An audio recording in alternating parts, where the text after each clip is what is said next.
പ്രതിപക്ഷ നേതാവ് V D സതീശനെതിരെ രൂക്ഷ വിമർശനവും അധിക്ഷേപവും നടത്തി SNDP യോഗം general secretary Vellappally Natesan. V D Satheesan Ezhava വിരുദ്ധനാണെന്നും കെ സുധാകരനെ ഒതുക്കിയതാണെന്നും വെള്ളാപ്പള്ളി നടേശൻ ആരോപിച്ചു. അതേസമയം ശ്രീനാരായണ ഗുരു പറഞ്ഞതിന്റെ വിപരീതം പ്രവർത്തിക്കുന്നയാളാണ് വെള്ളാപ്പള്ളി നടേശനെന്ന് വി ഡി സതീശനും തിരിച്ചടിച്ചു. മൂവാറ്റുപുഴ പണ്ടപ്പള്ളിയിൽ SNDP ശാഖായോഗം സംഘടിപ്പിച്ച നേതൃയോഗത്തിലാണ് പ്രതിപക്ഷ നേതാവ് വി ഡി സതീശനെ കടന്നാക്രമിച്ചും അധിക്ഷേപിച്ചും SNDP യോഗം ജനറൽ സെക്രട്ടറി വെള്ളാപ്പള്ളി നടേശൻ സംസാരിച്ചത്. ഈഴവ വിരോധിയാണ് സതീശനെന്നും ഈഴവനായ കെ സുധാകരനെ സതീശൻ ഒതുക്കിയെന്നും വെള്ളാപ്പള്ളി ആരോപിച്ചു. വി ഡി സതീശനെതിരെ അസഭ്യ വാക്പ്രയോഗവും വെള്ളാപ്പള്ളി നടത്തി. ഈഴവനെന്ന് പറഞ്ഞാൽ കടിച്ചുകൊല്ലാൻ നടക്കുകയാണ്. ഇയാൾക്ക് എന്നാണ് പറയാൻ?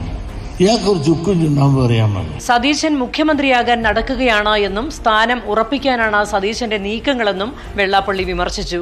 അതേസമയം ശ്രീനാരായണ ഗുരു പറഞ്ഞതിന്റെ വിപരീതം പ്രവർത്തിക്കുന്ന ആളാണ് വെള്ളാപ്പള്ളി നടേശനെന്ന് പ്രതിപക്ഷ നേതാവ് തിരിച്ചടിച്ചു. ഗുരുദേവ ദർശനങ്ങൾ പിന്തുടരുന്ന ആളാണ് താനെന്നും പ്രതിപക്ഷ നേതാവ് പറഞ്ഞു.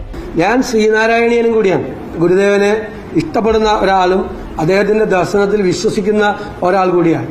മുസ്ലിം ലീഗ് മതേതര പാർട്ടിയല്ല എന്നും മതരാഷ്ട്രമുണ്ടാക്കാൻ ശ്രമിക്കുന്നവരാണ് എന്നും പെരുമ്പാവൂരിൽ SNDP യോഗം സംഘടിപ്പിച്ച മറ്റൊരു പരിപാടിയിൽ വെള്ളാപ്പള്ളി ആരോപിച്ചു. റിപ്പോർട്ടർ, കൊച്ചി.